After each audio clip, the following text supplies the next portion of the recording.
as hard and infuriating as these stories are, the women themselves and their lives can remind us that although we still have a long way to go, it brings into focus how much has changed for us women in the recent past and how far we have come. In no small part, thanks to women like these.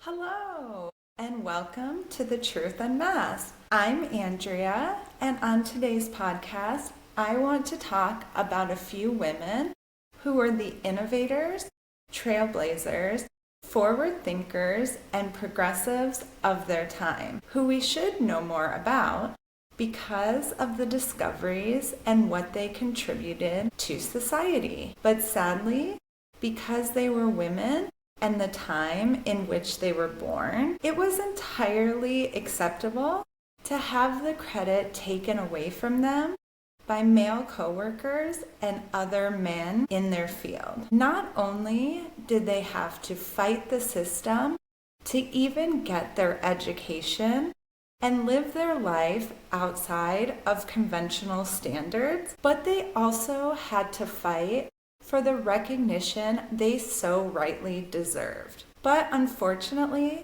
most of the time, that last dream was not realized during their lifetime. And as hard and infuriating as these stories are, the women themselves and their lives can remind us that although we still have a long way to go, it brings into focus how much has changed for us women in the recent past and how far we have come. In no small part, thanks to women like these. Regrettably, when I first started researching this topic, I had the tendency to look at these women as victims, and I think they were horribly taken advantage of.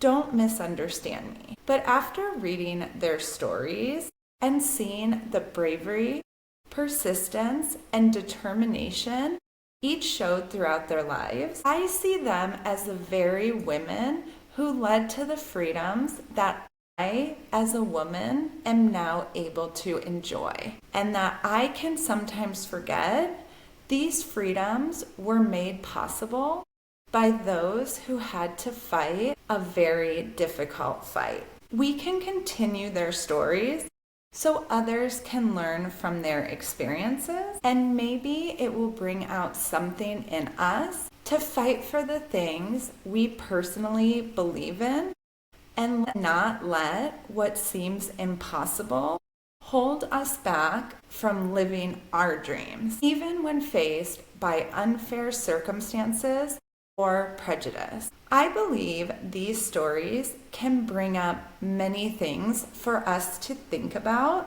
and discuss. Of course, bias and inequality of women or any group of people that has had to live with it and who are still living with it to this day. The moral obligation for truth, honesty, and transparency in what we are teaching and how we look at history, and the importance of shedding light on injustices when we come across them and putting the truth out there so we can right the wrongs that history has placed on marginalized people, and so we don't repeat the same mistakes again. Some might question if these instances are overblown, but it's happened so often that there's a name given to this phenomenon: the Matilda effect, which is defined as the systematic bias towards women in the fields of science, technology, and medicine, where their work is undervalued and the recognition given to male associates or other men in the same field, resulting in fewer awards despite the significance of their contribution. So let's take a look at their stories and you can make your own decision.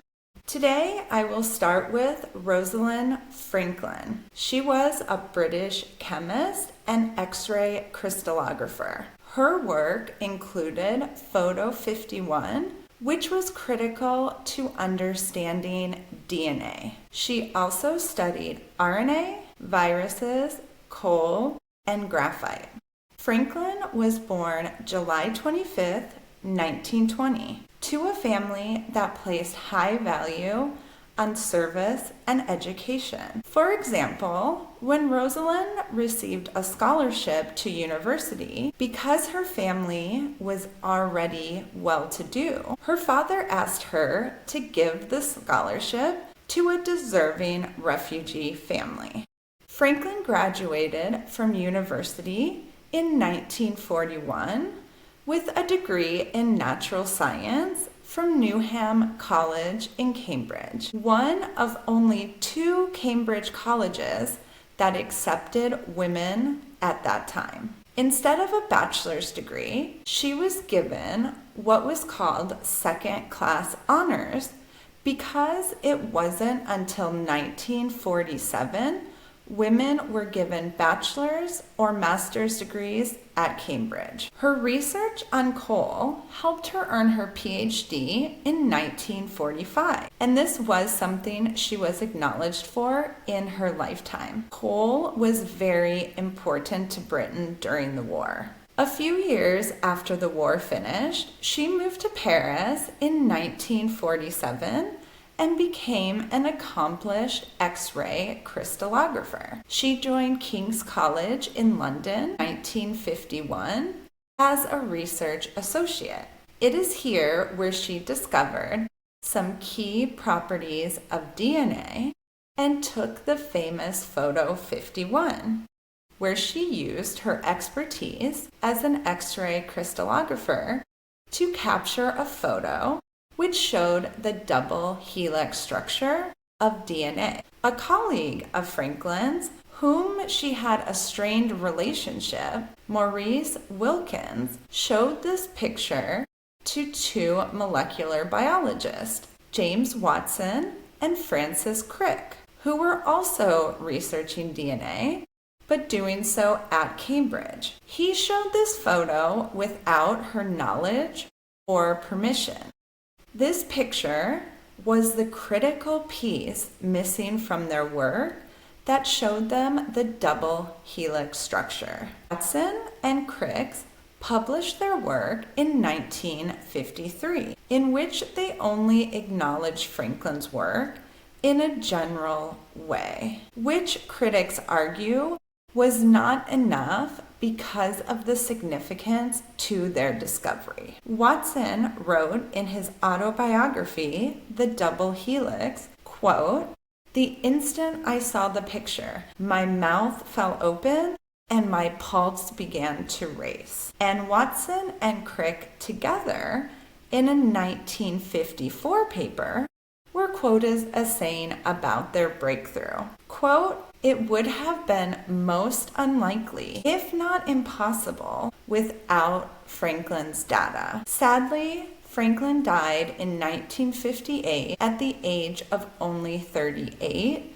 due to ovarian cancer, which some people say may have been caused by the extended exposure to the X-ray equipment. This was 5 years before Wilkins, Crick, and Watson won the Nobel Prize for their discovery. At that time, the award was not given post-mortem, so we don't know for sure if she would have been recognized, but the fact that she wasn't during her lifetime makes it seem pretty obvious that she wouldn't have been.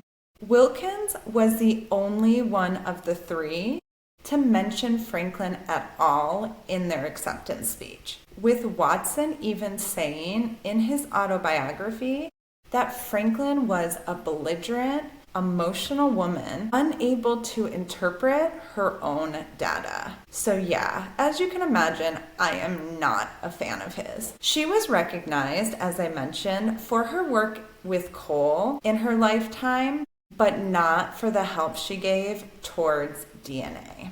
The hard part of this for me is that they could have easily just given her the proper credit for the picture that she took and expressed how much that helped them with their discovery. It still wouldn't have taken away from the discovery that they made, and it would have been much more honest and authentic. And the fact that she died so young, and it could have been due to the x-ray equipment, which is how she took this picture, it just makes it so tragic, in my opinion. The next woman is Elizabeth Magie. She was the inventor of the first Monopoly game, which was called Landlord at the time. I really enjoyed learning about Elizabeth. She seemed to be a very forward thinker and didn't hold herself to the expectations of the system at her time. She was born May 9th, 1866, and Maggie's father, James, was an early Republican force and even traveled around the country with Abraham Lincoln. He was an influential newspaper publisher, political advocate, and a feminist father before his time. Maggie supported herself and didn't marry until the age of 44, which was considered ancient at that time. She also didn't have any children. Once, when her $10 a week salary wasn't enough for her to support herself, she took out a newspaper ad for a, quote, young woman American slave looking for a husband to own her. She was, of course, not being serious, just wanted to spark conversation, which, as you can imagine, it did. The game Landlord itself showed Maggie's forward thinking at the time. There were 2 sets of rules. The first set, when wealth was accumulated, all the players benefited from the wealth. The second set, which is closer to the game that we currently play, only the person who got the Monopoly would benefit. She was using this to show that the moral superior thing was to have society at large benefit from wealth gained and not just a select few. It was a protest against the monopolies of her time, people like the Carnegies and the Rockefellers. Her game was patented in 1902, 3 decades before Parker Brothers came out with their version. The game became a cult classic among young, liberal intellectuals of the time and played on many college campuses around the country. Then came Charles Darrow, who made a few modifications to the game, got rid of the 2 sets of rules, and passed it off as his own, even coming up with a story of how he invented it in his basement and had this whole rags to riches narrative. I guess what he meant to say was that he came across the original game while in his basement and came up with the idea to rip it off. Maggie was allegedly only paid $500 for her patent, while Darrow made millions. All of this stayed buried until it was discovered by accident by a man named Rolf Anspach, who in 1973 found Maggie's patent when he was going through a decade-long lawsuit with Parker Brothers, and he became obsessed with telling what he called the monopoly lie. In this case, not only was her game stolen, but it was turned into the opposite of what she intended it to stand for, and in my opinion, what went against what she had believed and worked towards in her lifetime. But seeing a woman that even at that time seemed to live by her own rules and not give in to social norms is so refreshing. The third woman is Nettie Marie Stevens. She was an American biologist and geneticist, one of the first scientists to find that sex is determined by a particular configuration of chromosomes and not environmental, which was believed at the time. She was born July 7th, 1861. She observed using mealworms that the males produced two types of sperm, a large chromosome and a small chromosome. When the large chromosome sperm fertilized the egg, there were female offspring, and the small chromosome male offspring. This later became known as the XY chromosomes. Stevens was always near the top of her class, and she and her sister Emma were two of three female students who graduated from Westford Academy between 1872 and 1883. So 3 women in 11 years. That shows what these women were up against. After graduating high school, she taught for a few years and then decided to go back to school at the age of 32, which you could imagine was pretty unusual for this time. She traveled across country to go to the newly established Stanford University and earned her bachelor's degree in 1899 and her master's in 1900. She went to Brymore College to get her doctorate, where she performed so well, after 5 months, she got offered a fellowship to conduct research abroad in Italy and Germany. Again, in 1900, this would have been a huge opportunity for her and not something that very many people got to experience. She finished a 4-year degree in 2 years. In 1905, she published her work with chromosomes announcing her findings. But despite publishing her findings, many gave credit to Edmund Wilson. Wilson was also a geneticist.